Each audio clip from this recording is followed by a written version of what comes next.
I can say when I first came to Cal Poly, I would ask the students in their opening essay, what role has religion played in your life? And I remember one of the first answers I got said, religion has played no role in my life, I'm a Christian. and I was like, wow, these students are not very bright. And then I came to learn what they meant by that. Yeah. That for them, religion is the rules part. And why they wouldn't necessarily create the dichotomy with the opposite of religion is spirituality.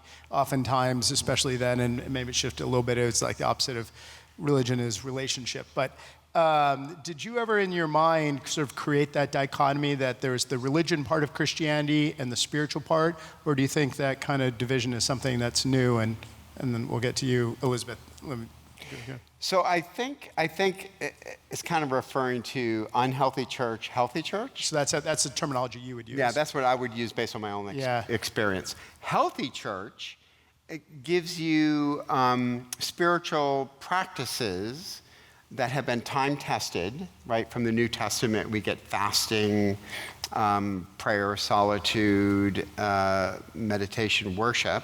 But a church helps me facilitate that. And what I like about the church is it asks me to do things I wouldn't be inclined to do, but are good for me. Okay. I get a little concerned when my students want to self-select the things that are, I want that from Buddhism, I just don't want the radical simplicity of the Buddha. I want this from Christianity, but I don't want deny yourself, pick up the cross and follow me. So maybe it's me, but I don't trust myself to always know what's best for me, and a church can provide that structure. And I suspect a spiritual community could do the same. I absolutely. Yeah, Elizabeth, have you thought, has there been times in your life that you're like, I don't like religion, but I am drawn to spirituality? So I would say what I love about religion is that I love the traditions. I love the rituals. I love the symbolism. I like having the organized piece of here is how we behave and stand and sit, and I like that piece of it. That actually felt important. So that's the piece that I take into my spiritual life, is I create lots of rituals in my life that I follow that give it kind of this feeling of structure and these feelings of groundedness. So I like that piece. Yeah. For me, the religious organization was the community. And what I didn't mention is that I raised my girls, I kind of did what my mom did. I raised my girls in the Unitarian Universalist Church because I wanted them to have some sort of background, not zero. And I wanted them to have some education. I think that's really important to have a full religious education so that you can understand what resonates. So we did participate in that, and I liked the community of the people. But the actual, again, that kind of emptiness of that lacked the ritual. It's like one of the ironic parts about the UU is it's so free and open, it felt there was no ritual or spiritualness to it to me at all. I liked the incense. Now, one of smells and bells. Okay. And chants. And chants, yeah. So, one of the things I really appreciate in getting to talk to Elizabeth is she talks to students all the time about, what they're going through, and people get quite open in her classes. What do you think, in talking with our students, is the draw of this spiritual but not religious? Like, why is that the trend? Well, it goes back a little bit to what I said. A lot of what the students will come and say to me is, I want to believe deeply in something. I feel like I don't know how to find it. And I want to have something that's not old, right? that feels old and unrelatable. And because a lot of my students know, because I talk a lot about the feminist piece of it, they go, I don't want something that's the patriarchy. I don't want a bunch of old men telling me how to feel close to God, and so how do I find that? Because if I talk about feminine energies or the goddess thing, that also gets mocked. So where is my place? Yeah. I don't want to be an old church. I want to feel this good stuff, but it in some ways feels too wooey. And so they're stuck between the wooey and the old and trying to find that middle space. Yeah, trying to find that Do you space. Find that too? Yeah, I mean, I think there is, they don't see the deep connection to some of the past things. I think I often see too, especially in America, religion equals evangelical equals Republican, and there is a kind of a let's step back, especially among young people, that I don't want those connotations. I mean, I say, people say I'm not religious, I'm Christian, and what I've heard more recently is don't call me a Christian, I'm a Jesus lover, because Christian has been tainted for them, for many of them. So I do sort of see that, but where I think the link is they want something personal. Yes. They want something that fits for them. And this is where I think it's interesting, Tim, like your point is, when does spiritual but not religious become just spiritual egoism? Like I just want something for me, and I'm the arbitrator of what is of what should be. Yeah, can I quick about the old?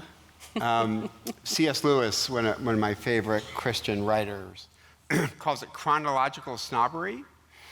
I don't think new is better, per se. I think today we look at our society, we're a little bit of a mess.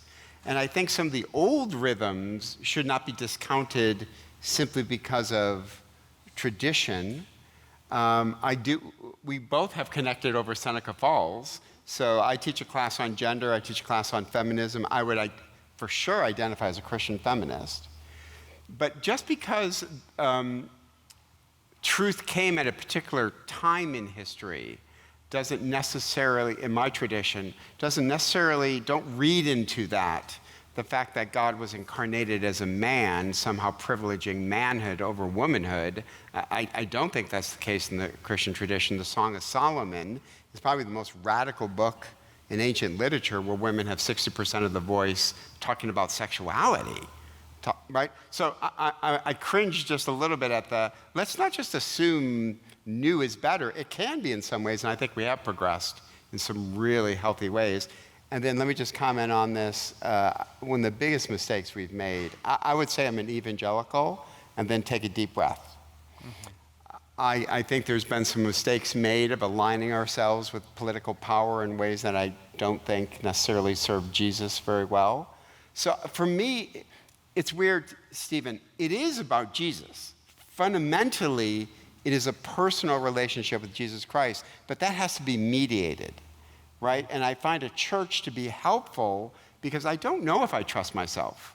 Some call it buffet spirituality, which we know from obesity studies that the problem with buffets are that I walk through the buffet and take everything I like and maybe ignore the things that might be really good for me. I'm a little fearful if we say spirituality is I'm mixing and matching from certain religions, but there's no overall structure to say, yeah, but when taking from Buddhism, make sure you take, right, all of the Eightfold Path and not just parts of that you like.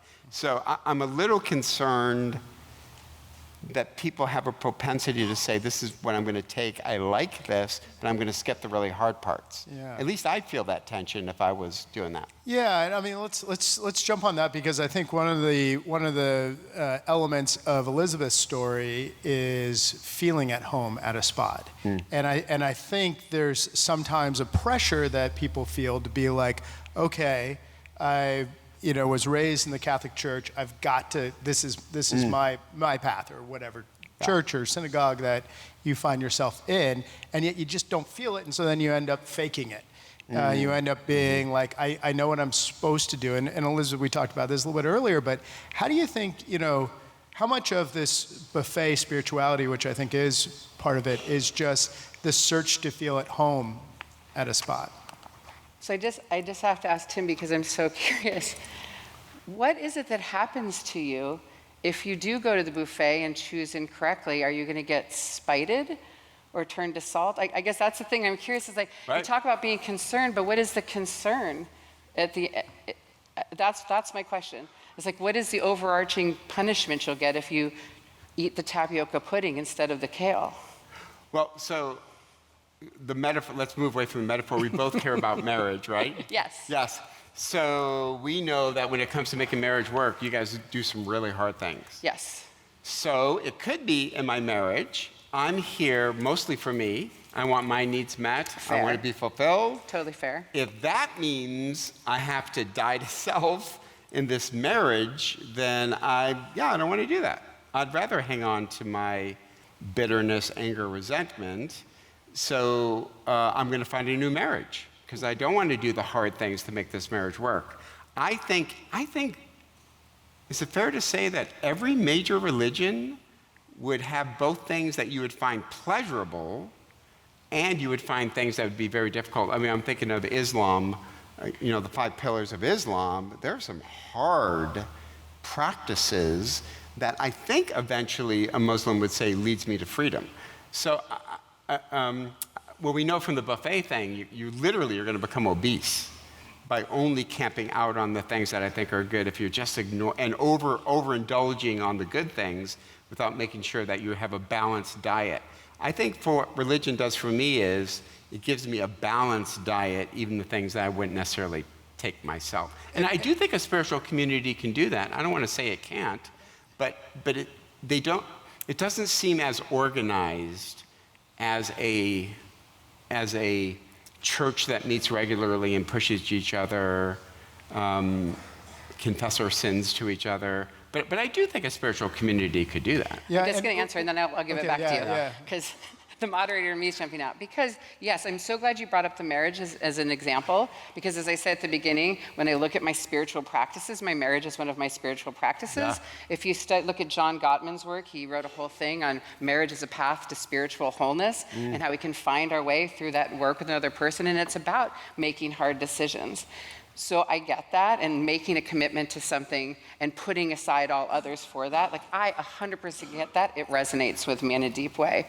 But I also, the question was, but if I were to do it incorrectly, what's the punishment? And yours was, well, you end up getting divorced. But it seems like with the religious thing, I don't know where I'm going to go with that, but it feels like more of I have to do the hard things, or what happens was my question. Yeah. Do you go to hell? Is that what we're talking about? Well, and I think on that, what's fascinating is there's both the short-term practical elements, because I think Elizabeth... Tell me what that word was you said? What's that? The short term. In the short term, there's the practical parts of it. Sorry, okay. Because I think in some part what we're seeing is, Elizabeth, you're saying, I needed to trust myself where I'm at home.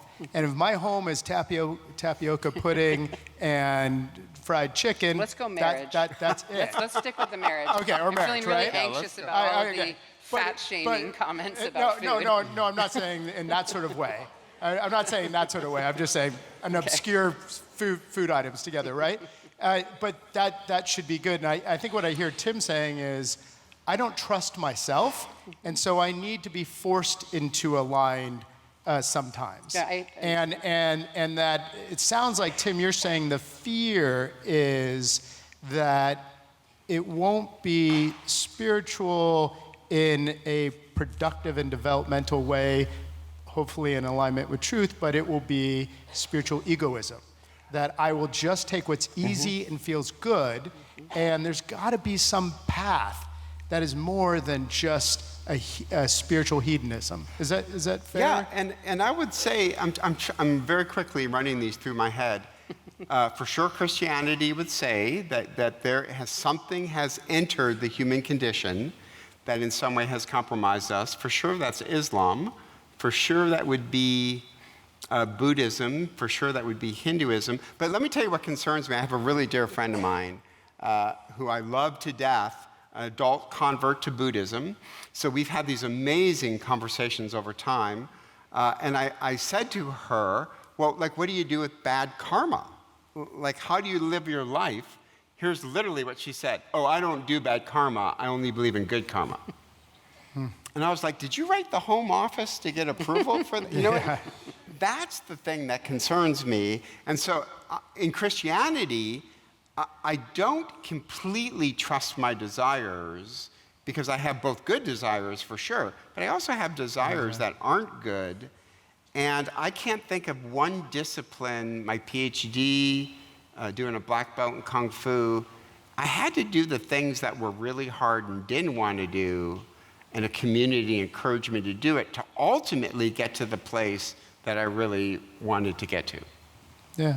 Elizabeth, I have another question unless you want to jump in there. No, I could, but I'll let you go. Okay. So, there's another aspect of this that I think you're really good at, you're really thoughtful on. And that is that there is something liberating about saying, I don't have to stick to the entire menu of Catholicism if it doesn't speak to me. And there's been, countless generations of Catholics who, I don't mean to pick on Catholics, but who Catholic guilt is what kept me going, or Hindu guilt, or there's a lot of cultures that have worked off shame and guilt. And so I can appreciate the liberating, but I think also there's an aspect that we've talked about before about freedom also can be a burden, because this is not just choosing, iPhone or Google phone, right? This is something that matters. And so there's so many options out there. You've got all these impulses. You've got grandparents saying one thing, you've got your friends saying another, you've got culture saying another, that in some ways this move to being spiritual could create anxiety, because there's just so many aspects of your life that you have to fit together. I mean, maybe the analogy is something like, it would be great for us all to bake real fancy cakes and figure out how to do that. But, just going to Madonna Inn, I get something good. I know how it turns out, right? It's interesting because because my profession is in psychotherapy, and so I think a lot of this for me is about the existential questions of what is the meaning of life, and that existential vacuum. And most mental health issues arise from those existential questions of what is my purpose, what is the meaning of life. And so that brings a lot of people into therapy. And then it's in many ways substituted for the old religious stories of what is my meaning and purpose in life, and God tells me that, or I read the Bible and it gives me guidelines. A lot of people come to therapy and hope their therapist will be their guru and give them guidelines. But for me, like, the overarching piece is we're all on this path to fill that existential vacuum. What is our meaning? What is our purpose? And so I find it for myself, it's a little more tangible. It's like solid things of, your meaning and purpose. And this is engendered for those who give birth. But once you make children, I don't have a lot of anxiety or doubt or worries about my purpose of being on the planet.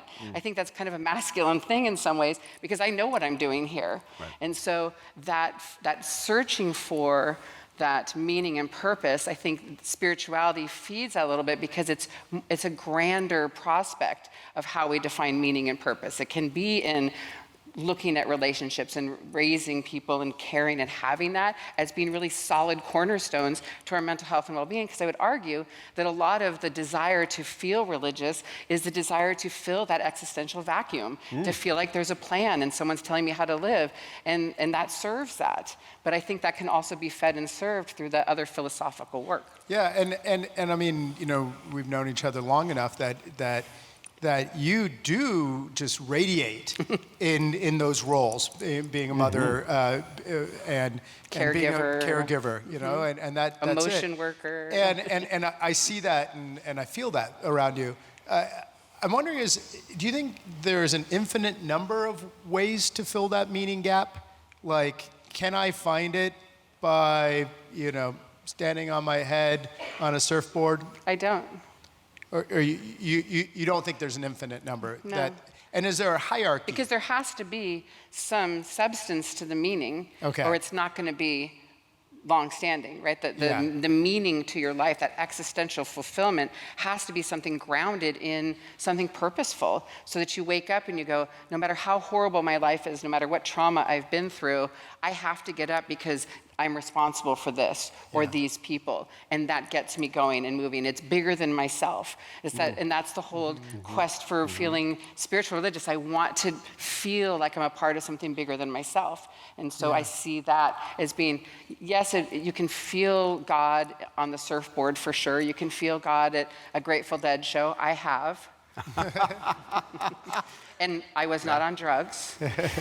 So yes, you can feel them, but I think the real solid, the part that Tim would say, is that to commit yourself to something, it has to be rooted in something deeper than kind of the flash. Would that be? Yeah, well, and Tim, I mean, in the conversations we've had, you've highlighted your Buddhist friend, the Muslim that you went on the trip with, that in many ways, you know, and so I'm wondering, how do you think that gap gets filled if we start with Elizabeth's My theory. So I would want to know, what gap are we talking about? The existential angst we all feel for status. The fear of death. The fear of The death. fear of existential isolation and meaninglessness. And then I would add, Pascal, that there is a God-shaped